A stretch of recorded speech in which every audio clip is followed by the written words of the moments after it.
right, how are you all doing this morning? Heard you having lots of fun. Okay, so I'm going to talk for about 30 minutes about strategies and why we're winning in the pro-life movement, where I see us going in the pro-life movement, but then we'll also have time for your questions. Just warning, I have some weird things, so my eyes are both bloodshot and my face is swollen on the right side. So I did put makeup on for you today for the first time in a week, but no mascara. I don't look like my normal self, so lay off the Instagram pictures of my face, please. We have a Students for Life. Our leadership, our fellows are actually here this weekend, so I'm going to give them the very same presentation later. And warning of no pictures of Kristan's face. So, when I think about the pro-life movement, and I think about where we've come and where we're going in the pro-life movement, I often think of that Tortoise and the Hare fable. We homeschool our children. My husband is actually the educator of my home. And my oldest son's favorite class is fables. I think it's because he just gets to listen. He doesn't have to write. He just gets to talk. I'm on to him. But I heard them a few months ago, in January actually, they were talking about the tortoise and the hare. What does the story of the tortoise and the hare teach us? Do you all remember the story of the tortoise and the hare? We had to explain to Gunnar what a hare was. First of all, it's a rabbit, in case you're wondering. Don't know. But what we remember with that story, right, is that the hare is mocking the tortoise, is making fun of him for being slow. And so the tortoise finally gets upset. Like, I can't deal with you anymore. I'm challenging you to a race. And the hare agrees, thinking that he is going to kick the tortoise's ass because he's a rabbit and this is a tortoise. But what happens is, because the hare is overly confident, the hare stops in the middle of the race, takes a nap, wakes up to find the tortoise has passed him, and by the time the hare wakes up, rejoins the race, it's too late, he is lost. And the tortoise, the slow and steady tortoise wins the race. Do you remember that? Okay. This is how I kind of think of our pro-life movement. In 1973, and just a couple blocks from here, when the U.S. Supreme Court handed down Roe versus Wade and Doe versus Bolton. By the way, that was 7 men who handed down Roe versus Wade and Doe versus Bolton. Apparently, liberals don't care that it was 7 men who handed down Roe versus Wade. But if it's in pro-life men voting for pro-life laws, we really care about gender. But that's another speech. When the Supreme Court, when those 7 men handed down Roe and Doe, we challenged the hare to the race. And we are the tortoises in the story, by the way, as pro-lifers. In case you didn't know, we are the slow and steady folks. We didn't have, all the resources that the pro-abortion industry had. We didn't have the media on our side. We didn't have polling on our side in the 1970s. And even into the early 1990s, we didn't have polling on our side to say the majority are on our side. We didn't have, sophisticated organizations in place that were well funded. We didn't have a whole lobbying campaign or an election campaign. We had to start from the ground up. We had to start from zero, right? But we challenged that hare to that race because we knew we couldn't stop, right? That despite what the Supreme Court said, despite what those 7 men said, that we couldn't be silent because this is a human rights issue. In fact, I would argue, and I would argue any day of the week, that this is the human rights issue. There is no greater human rights issue in our world today, in America today, than the issue of abortion. Nothing kills more people every single day in our nation than abortion. So we didn't stop. We couldn't stop. And we were the slow tortoises for a long time. Meanwhile, kind of along the way, and as the years passed on, Planned Parenthood the abortion industry, they kind of got lazy, resting on their laurels. They had a U.S. president, and President Clinton, who was, so extreme on his views of abortion. He vetoed twice the partial birth abortion legislation. They kind of, they started putting money into politicians' pockets. They got kind of lazy. They took their nap. But we kept at it in the pro-life movement. We kept educating people, kept talking about people. We became those, annoying people at the dinner table. Have you ever had someone tell you stop talking about politics at the family dinner table? If you haven't, you're not doing something right, by the way. Because that's what you're called to do, is to become those annoying people. The ones with the bumper sticker on your car, the t-shirt, and when you walk in the room, people are like, oh no, here comes the girl going to talk to me about abortion. I'm the worst person, by the way, to invite to a dinner party, because I will talk about religion, I will talk about politics, and I will talk about abortion. The three things you are never, and now I'm talking about gender, so it's four things. It's you can't talk about those at all. But that's who we became. We became kind of those annoying people who wouldn't shut up, despite the fact that we were behind in the race, despite the fact that we didn't have all the advantages that the Hare had, like government-funded entities like Planned Parenthood. We didn't give up. And people like Nellie Gray, the founder of the March for Life, who, by the way, was a Democrat, was working for Democrats in Congress when she launched the March for Life. Joe Shiver, the kind of the founder of street activism, the pro-life movement. Jack Wilkie, the first president of National Right to Life. Phyllis Schlafly, the founder of Eagle Forum.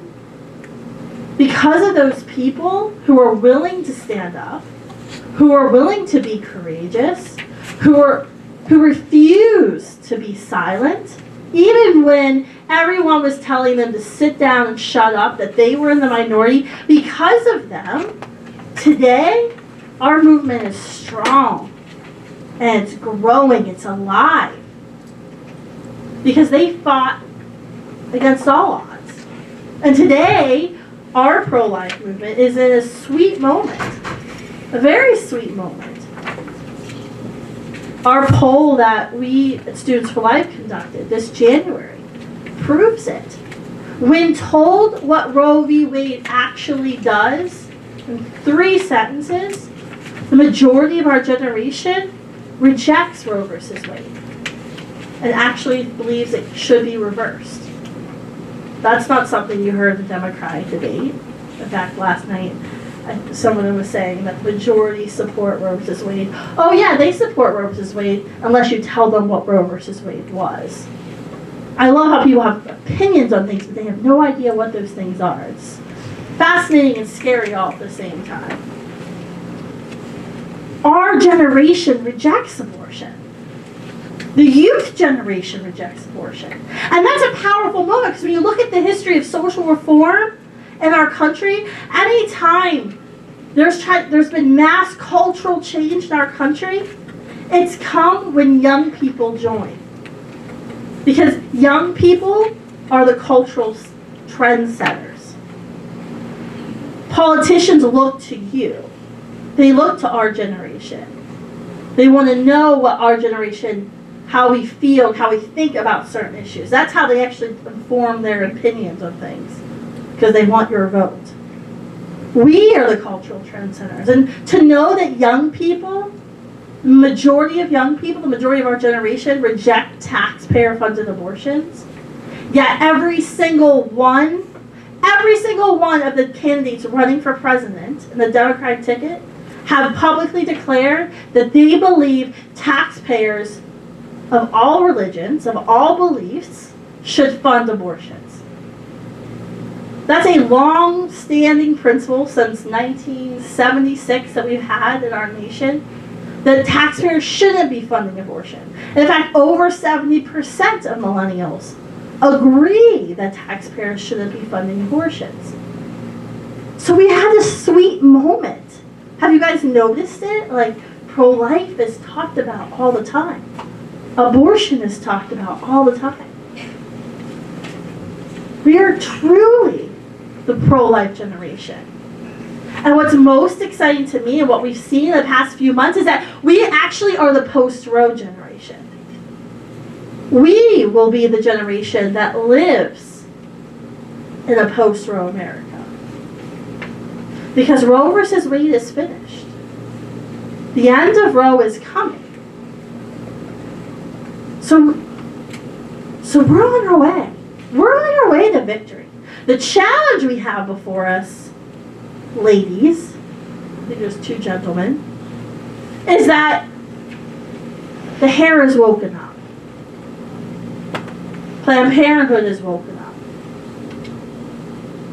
Did you all watch what happened the day Justice Kavanaugh was confirmed to the Supreme Court? Did any of you watch it? What was the takeaways that you saw from that? Were people happy? No! They were cursing and chanting. Did you all see the video of the women clawing at the doors of the Supreme Court? You watch that? Just wait. That's nothing compared to what's coming. Those who advocate for abortion, those who advocate for a culture of death, understand that the end of legal abortion is coming.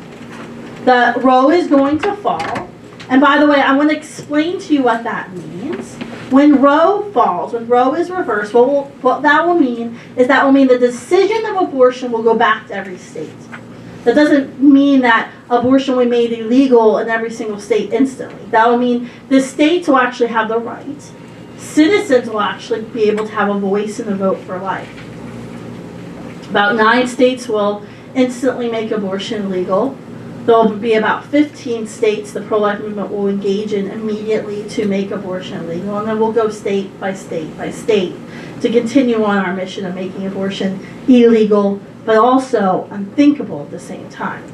But what you saw at the Supreme Court, the day Justice Kavanaugh was confirmed, that's nothing compared to what's coming. That's nothing compared to what you're going to see in this leading up to this presidential election cycle. What you're going to see on campuses. The Hare's woken up. Have any of you been vandalized on your campuses? Your displays? A lot of ours have. You want to know what the most angering thing you can do on a college campus is? Put pink crosses into the ground. Put a cross in the ground representing babies who've died from abortion. We've done flags, we've done baby shoes, but the crosses really make them mad. Cross is a very typical graveyard thing. We've done Stars of David. No one will touch those. Some schools have done crescents as well. But the crosses, make people angry. So if you want to be vandalized and you want to get on rep art, put pink crosses representing at 1 cross for every baby Planned Parenthood will abort. It's about 910 a day. We actually have them at Students Life. We'll send them to you for free. But you will get your day in the media for sure. They're angry. They feel like they have nothing left to lose. That's why we're seeing the level of hatred we're seeing on college campuses. The level, we have the most recorded attacks on Students for Life, events or free speech since President Trump was elected president. In May, my last speaking stop on a college campus on my Lies Feminists Tell tour, my banner with my face on it was lit on fire while it was still attached to the building. I mean, clearly these people are unhinged. They're setting banners on fire that are attached to buildings that could have caused an actual fire to an entire building. They feel like they have nothing left to lose. And when your opponent feels like they have nothing left to lose, that's a dangerous position to be in. That's an important position to be in because it means you are going to have to fight back harder than them. You are going to have to care more. You have to be ready and willing to engage in that battle. Are you ready to do that? Are you really prepared? Because they see it. Planned Parenthood and NARA, they see what's coming. That's why they've gone so left. That's why they've gone so extreme, right? Because they're trying to win people over to their side. That's why we have to continue to expose their extremism. The fact that only 7% in our poll that we released in January, only 7% of millennials agree with the Democratic National Committee's platform of abortion, which is abortion whenever, wherever, and taxpayer funded, in all 9 months. Only 7% agree. So this Hare is woken up. The Hare knows it's going to lose, and it's giving everything it's got to beat us. To beat us to that finish line.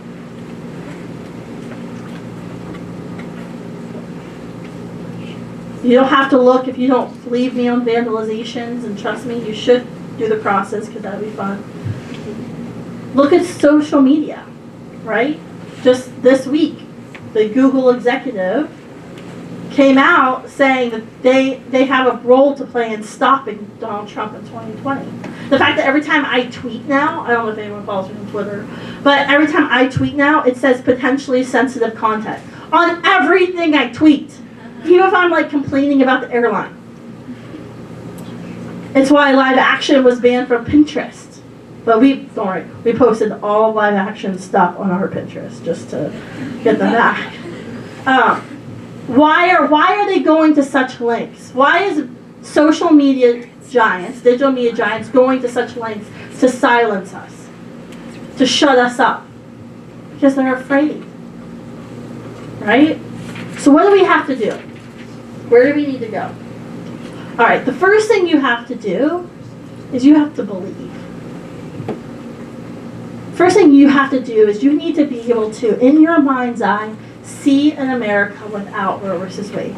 See an America without abortion. What does that look like?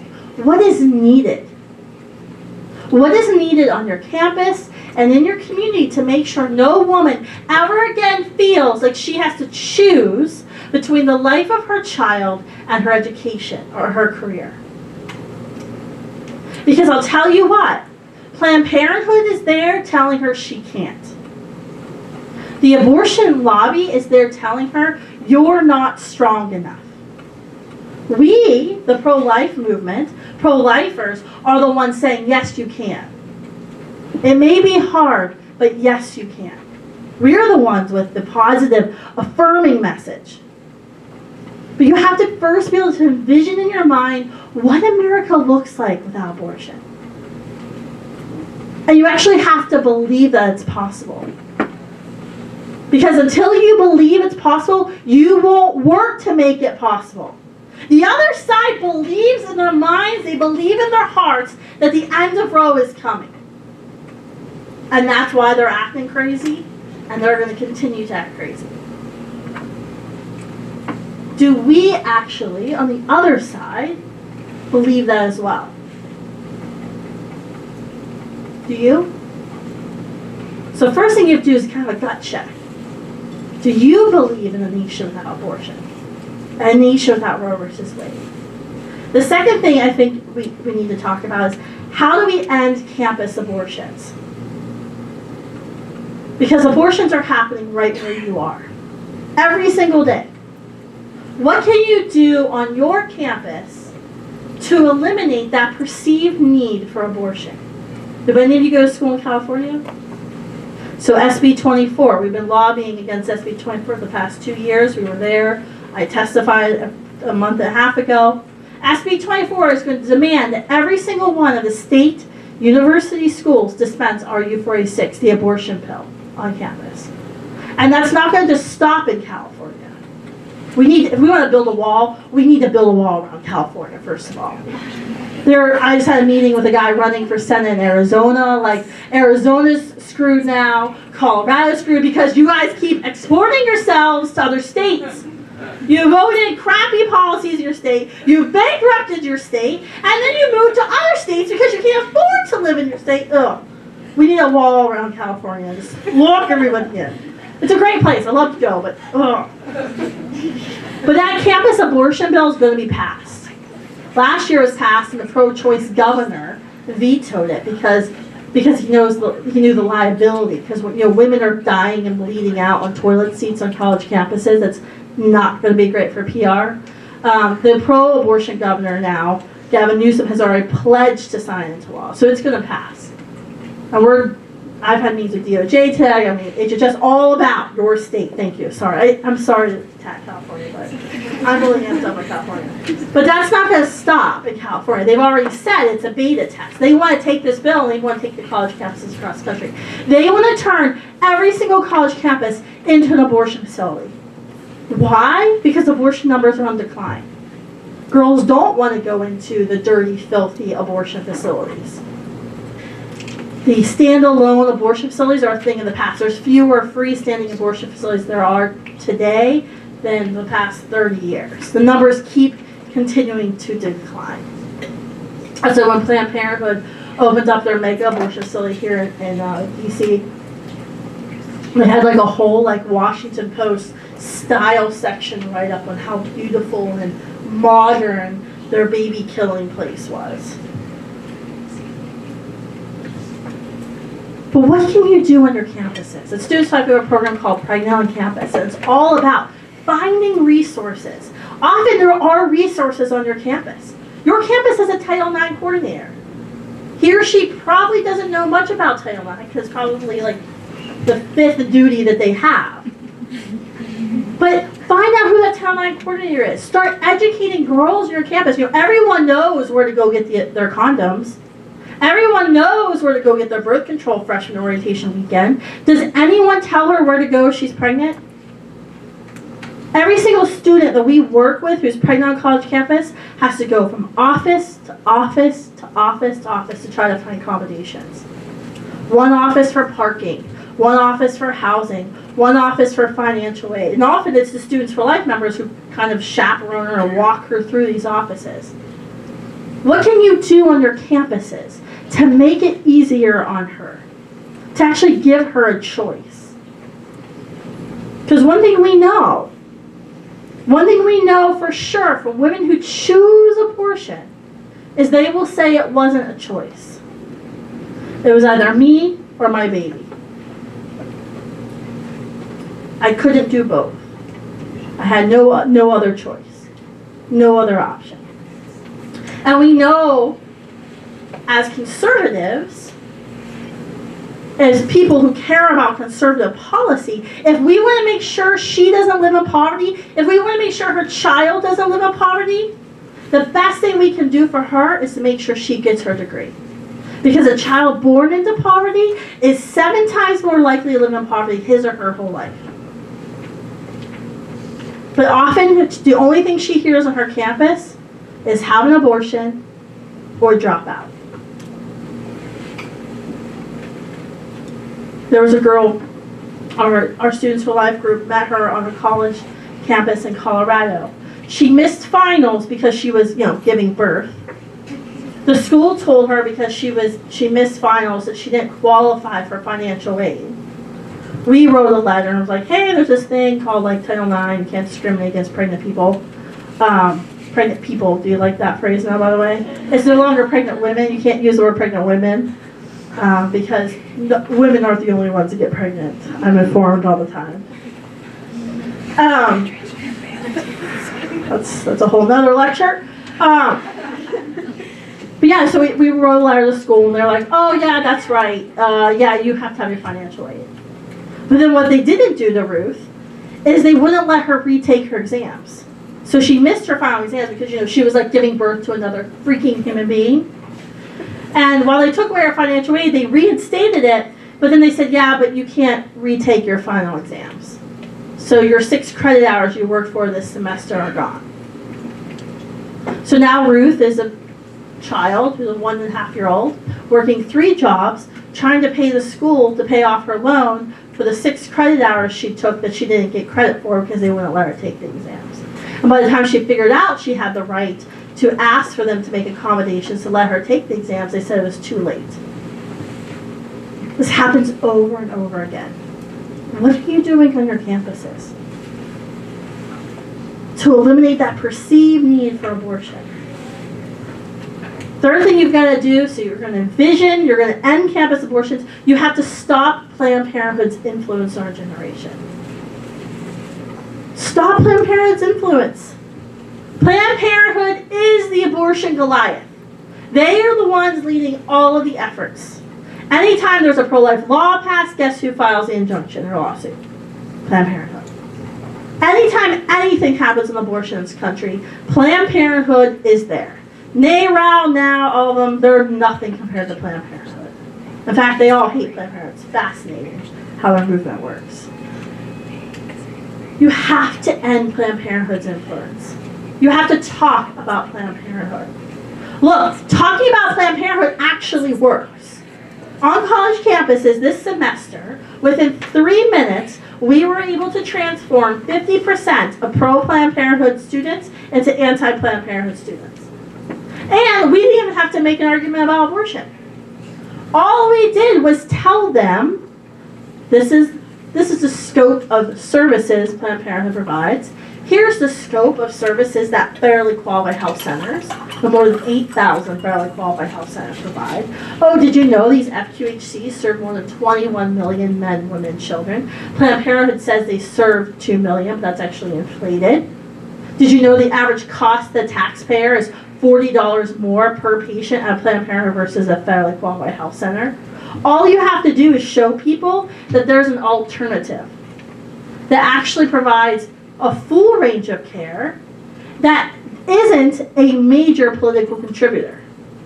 Even pro-choice people, even people who disagree with us about the morality of abortion, agree that taxpayer dollars should go to federally qualified health centers because they're not biased.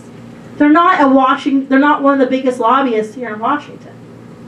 They didn't brag, FQHCs did not put $50 million in the 2018 election like Planned Parenthood did. Even pro-choice people understand that's kind of icky.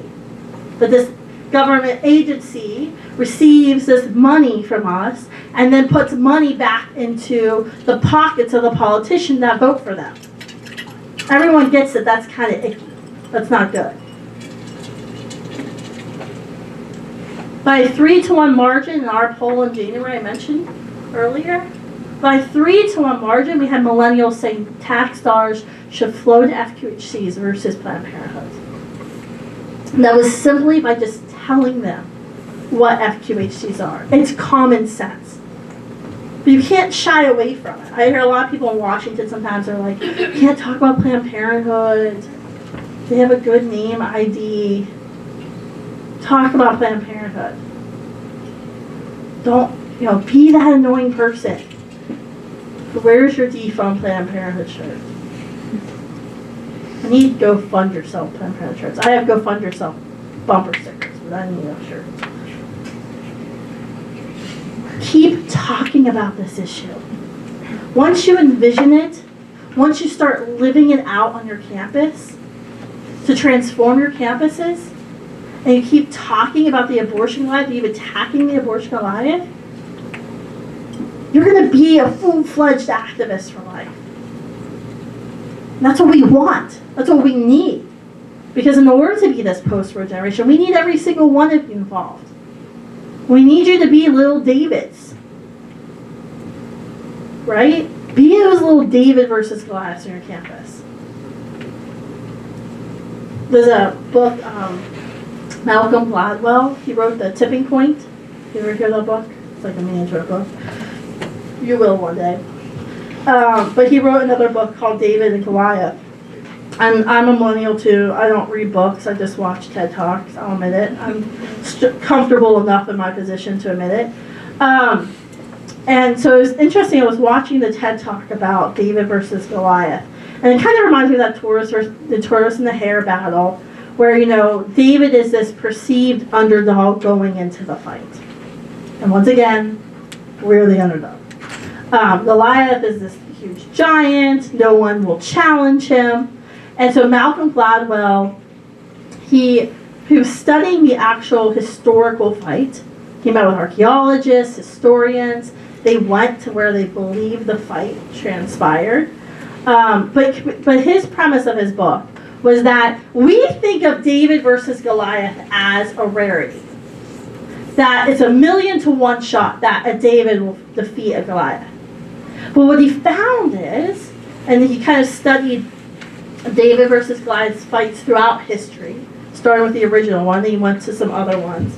What he found is that when David's fight like David,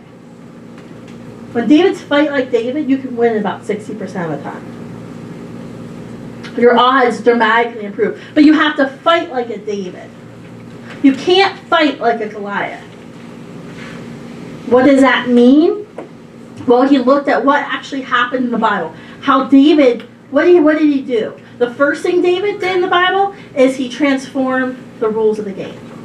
He refused the armor and the sword, the traditional fighting weapons. He stuck with his slingshot and his stones. He didn't wait for the Goliath to come to him. He was the aggressor.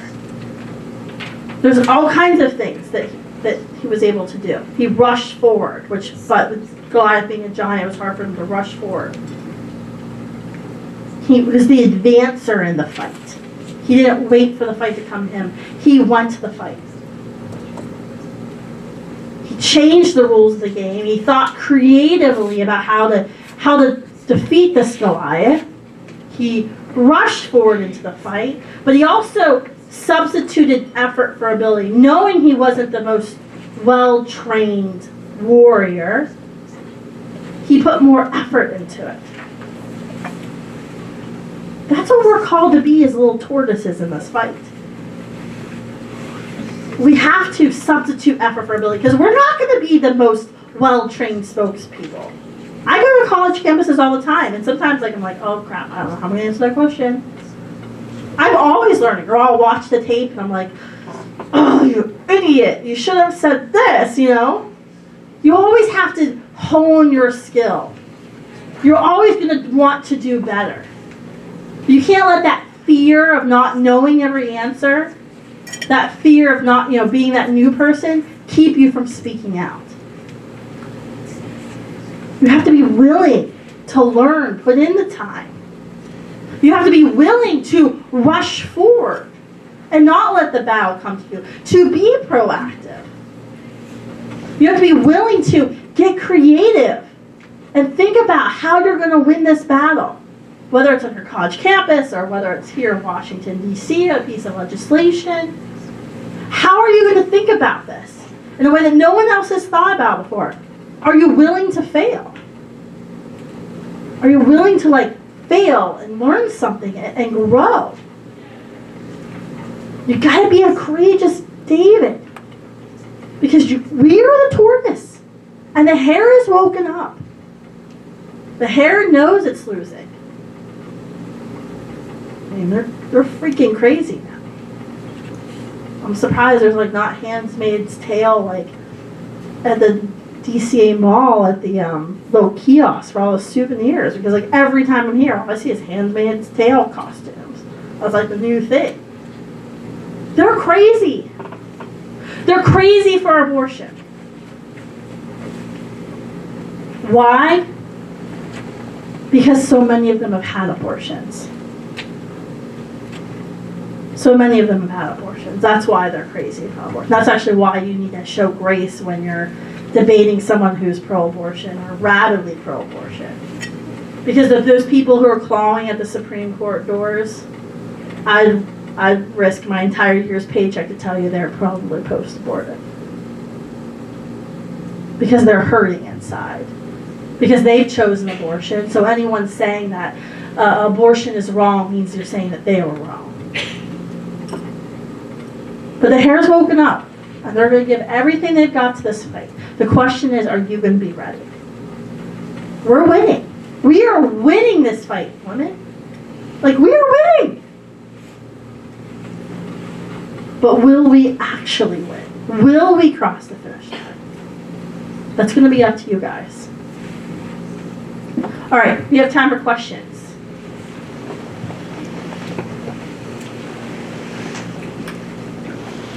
just like last time. If you have questions on what I said, I usually make about 25% of the room angry with me. Questions about arguments you've heard, you didn't know how to answer, things like that. I'd be happy to answer those. Hi, I'm Angie. I go to Concordia University in Nebraska. And this is a discussion I've had with a lot of my conservative female friends lately. The issue of over-the-counter birth control, which has been touted by Republicans for a while now, hoping that it would reduce abortions. Despite bipartisan support from voters, Democrats will never support it because Planned Parenthood doesn't support it. But do you think this is something that conservatives should kind of use as a strategy going forward to change the messaging that Republicans and pro-lifers don't support women and they just want to regulate their bodies? Or No, I don't. One, because we know birth control actually doesn't reduce abortions. Last summer, BPAS, the British Pregnancy Advisory Service, they're the largest abortion vendor in the UK, came out with a study about why women in the UK choose abortions. They found that the vast majority of women who choose abortions were actually using birth control at the time they became pregnant. They still chose abortion, and the BPAS executive director actually said that women need abortion because abortion is birth control. So no, I actually don't think making birth control over the counter will reduce abortions at all. I also don't think that providing potentially carcinogenic drugs to women, drugs that suppress a normal function of my body. I actually think I think birth control, hormonal birth control is actually very anti-feminist. Because I can do something that half the world's population can't do. I can gestate, and I can lactate, and I can menstruate. Like, we do things that men can never do with our bodies. And I actually think it's incredibly anti-feminist to say that I have to ingest a potentially carcinogenic drug in my body for years in order for me to live my life as I see fit, in order for me to be equal to my husband. I am equal to my husband simply because I am, not because I'm taking a potentially carcinogenic drug. So I don't think that will be helpful. And further, at the end of the day, because you oppose abortion, they're always going to say you're anti-woman. We see this sometimes on college campuses where Students for Life groups will start getting involved in other social justice causes. I did the same thing when I ran my Students for Life group before we were an actual organization. I did stuff on the genocide in Darfur, and my idea was, okay, well, the Students for Life group will partner with the Political Awareness Society and we'll do things on Darfur. And it'll show people that we care more, that we also care about people who are born, not just people who are preborn. But at the end of the day, they still hate me. Why? Because I was advocating against abortion. I think this is a big challenge that pro-life students face is sometimes Students for Life groups or pro-life groups will want to take on 20 different issues in order to show everybody that they love everybody, and that they're their whole life or they're truly pro-life. But at the end of the day, they're a pretty ineffective club because only a 10th or 20th of their time is actually committed to erasing the injustice of abortion. I believe if something is the greatest injustice of our life, it's deserving of its own movement. It's deserving of its own clubs. Does that help answer your question? Yeah, thank you. Yeah, honestly, I think it's a misguided attempt, but they're still going to hate you at the end of the day. Hi, my name is Rose. I go to University of Richmond. So my question is kind of whenever someone brings up the argument that if Roe v. Wade's overturned, that women will start to give themselves abortions and it will harm them even more. How do you go about responding to that? That's actually not true, right? So our whole fall tour this semester in the fall will be on this issue. There is a myth that Roe versus Wade's needed because there's going to be so many desperate women, they're going to be self-aborting and they're going to die. The myth is that's what happened before Roe versus Wade. That's actually not true. In 1958, Mary Calderon, the medical director of Planned Parenthood, stated that 90%, and this is 1958, stated that 90% of abortions were being performed by doctors in good standing. 90%. 90%. 1965 or 66, a statistician, Christopher Teets, who Planned Parenthood in the 1970s gave their most prestigious award to, said that the number of deaths from illegal abortions was about 500, less than 500 a year. Why? Because the invention of penicillin. Because the biggest risk for death from illegal abortions, and still from abortions today, is, a foot is left inside of you, a piece of the placenta is left inside of you, infection, sepsis. With the invention of penicillin in the 1940s, that kind of erased that major concern. So in the late 1960s, you heard this argument, tens of thousands of women are dying a year from illegal abortions. It's actually not true. Bernard Nathanson, the co-founder of NARAL Pro-Choice America, who was an abortionist in New York State, he actually admitted to making up that statistic with Larry Ladder, the other co-founder of NARAL. Once again, two men, by the way, in case gender suddenly matters. Two men founded NARAL Pro-Choice America. They're the ones who made up that lie that 10,000 women a year were dying from illegal abortion. So when you hear those stats are patently wrong, and you can use Planned Parenthood's own medical director, Mary Calderone, admitting to the actual numbers of deaths that were happening. In 1972, there were actually more deaths attributed to women from legal abortions than illegal abortions, according to the CDC. So those numbers are just wrong, and they're, quite honestly, they're used as scare tactics. The other issue you'll hear is, well, if Roe is overturned, women are going to be put in jail. That's actually not the case. There's only like 2 cases in the early 1900s where women were actually charged with abortion. One never went to jail, one did for a short-term time in like Pennsylvania. But that's it. Like, there's no other cases of women going to jail, because the purpose of these anti-abortion laws was to put the abortionists in jail. And often it was the abortionist who would actually, so the abortionist would get caught, the abortionist would name the patient they had committed the abortion on in order to bring them to the court to gain sympathy. So that's what happened in 1968, which was the last prosecuted case of a notorious abortionist in Oregon. She actually gave up the names of her patients in order to try to reduce her sentence. So that has never been the case in the pro-life movement. That's never been the case in America, that, if Roe was overturned, women would be sent to jail for having abortion. That's never been our MO or our objective, because we see her as the second victim of the abortion industry. Does that help? Yeah, definitely. Sorry, I'm trying to answer a bunch of things. Hi, my name is Madeline Stefan. I go to James Madison High School in Vienna, Virginia, which, as you may know, is a very liberal area. And I come from a very pro-choice family, so I'm still trying to figure out the nuances of the pro-life movement. So I wanted to ask a question, sort of 2 parts. So the first is, sometimes a baby in the womb dies naturally. Mm-hmm. What do you think of having it surgically removed then? That's not an abortion. Okay. And in abortion, the question is intent, right? What is your intent? It's the same thing with like life of the mother situations.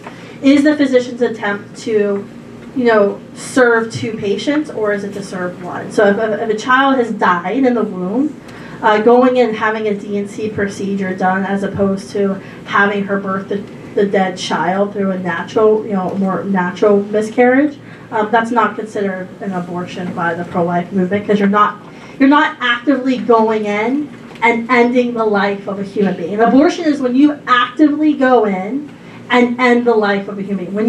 When your success is a dead human being, that's an abortion. And then, sort of continuing on that with ectopic pregnancies. Yeah. Mm-hmm. So ectopic pregnancy is a very dangerous, most conceptions occur in the fallopian tube, right? The egg is released, sperm travels up the fallopian tube, conception occurs. Conception is when sperm and egg unite, and I have to explain this all the time on college campuses. That's actually when a unique, whole, living human being is formed. At no other point in the pregnancy can you say that. Like, that is when a completely new set of DNA that's never existed before, will never exist again, happens. Now, in the late 60s, ACOG, American College of Obstetricians and Gynecologists, changed the definition of pregnancy from conception, in the fallopian tube, to implantation. That allows for birth control and IVF to go on without being called abortion. But it does kill human beings. But that's another speech. So when you're talking about tubal pregnancies. These are very dangerous, right? Because what's happened is conception has occurred, but instead of the embryo traveling down and implanting into the uterine wall for nourishment and growth, the embryo implants into the fallopian tube. There's no way for a child to grow in the fallopian tube, and what happens is at birth, the mother can die of internal bleeding, and the child always dies. That's not considered an abortion by the pro-life movement. I would argue that if and when artificial wombs are developed, which gay men across the world are seeking that technology, that the pro-life response when artificial wombs would be developed would be fine. Take the embryo and then plant the embryo into an artificial womb and give the child a chance to grow. But I have a doctor friend who is out at Berkeley, and they've tried to surgically remove the embryo from the fallopian tube and implant in the uterine wall. There's never been a successful case yet. Thank you. Yeah. And by the way, the laws that are passed, that are being passed in Alabama and Georgia, they all allow for a life of a mother exception. They all allow for a life of a mother. Hi, my name is Renee. I go to Biola University in California. So my question, actually what you just mentioned about the state's laws, I'd love to know what you think of the incremental changes of legislation. And then also I come from a conservative Christian university, so it's not as if abortion is not a problem on campus, but it's more agreed upon there, a pro-life argument. What are things we can be doing on our campus or in our community as a pro-life? Yeah, you guys are in Orange County. Yeah. There's a lot you can do in your community. I've never met a Biola student to help pray from one of the abortion facilities. I mean, you guys had the biggest manufacturer of the baby body parts, the biggest buyer and seller was right there in Orange County. There's a lot you can do in your community. I would actually challenge you, what is your campus policy? We just had a win at Liberty. It took us about 5 years. At Liberty University, Christian private school, girls who became pregnant wouldn't be allowed to live in the dorms anymore. So we were finding girls with Liberty University sweatshirts going into the Planned Parenthood saying, I can't have my baby, I can't get kicked out of school. And so it took years. The Students for Life group, we went to the administration, they didn't care. So we got the Students for Life group with the Student Government Association to work together to change the policy. So now she can remain in the dorms that semester, and then the school will allow her to move into married family housing after with her child, which is huge. But this is a huge problem. I actually am more critical of Christian schools because I think everyone knows at Christian school if you become pregnant, they're smaller. What I think we need to keep in mind is pregnancy is not a sin. Premarital sex might be a sin, depending on your religious background, but pregnancy is never a sin. And we need to stop treating pregnancy like a sin. But for so many Christian universities, they don't know how to deal with the problem because they don't want to look like they're encouraging it. But at the same time, it's like, well, it's happening. What are you doing to show that you're a supportive university? And I actually think most of our Christian universities do a really shitty job of that. I've known and met so many former Christians. They were former Christians because it was their Christian parents who took them to have the abortion. So I would challenge you, what is Biola doing for pregnant parenting students? Because that really is something that Christian universities should be leading on. Like, they should be fighting over, stepping over themselves to prove they care about pregnant women more. Because that's really, we're doing a $500,000 research study right now on women 29 to 20 who are mushy middle abortion. What we're finding in the study, and we're only in phase 2 of 4 phases, is that by and large, women don't like abortion. They refer to it as killing and murder and bad, evil, and wrong, but they don't like pro-life. Why? Because they see pro-life as not caring. We have to show her that we care more. That's what with conservative policies. I'm working on a speaking towards Governor Walker, and it's all about why conservative policies care more. We love you more. That's why we care about all of these policies. The state legislation. I think incrementalism has saved a lot of lives. And I think it's important. There's a whole, moral question of pro-life movement, right? Do you advocate for banning all abortions? And if you advocate for banning only certain types of abortions, you're leaving other children on the table to die. I'm about saving as many people as possible as I can. I think of it as, you know, if I were in Germany, I would want to be one of those people that said, how many people can I fit in my basement? How many people can I fit in my attic?